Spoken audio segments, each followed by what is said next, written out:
I don't really have to flatten things very often, so I didn't want to build some kind of elaborate flattening jig. So I just threw this together. It's pretty simple. It's just a few pieces of plywood, a pipe from a pipe clamp, and a router. And I think this will work pretty well. There are lots of YouTube videos showing people building very cheap flattening rigs. Actually, they're all pretty big and they occupy a lot of space in the workshop. So I built one that cost me essentially nothing.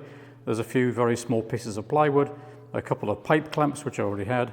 Not only did this cost me nothing to make, but it's also very small to store. Like I can just throw this in a drawer when I'm not using it. So.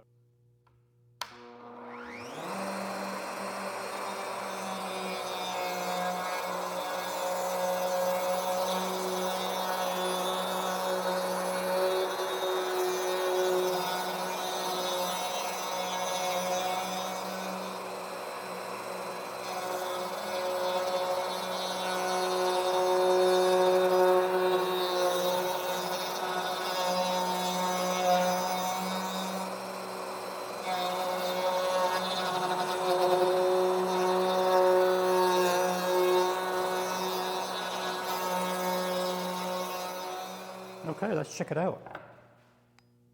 Yeah, that is absolutely perfect. Brilliant. And it didn't cost me anything.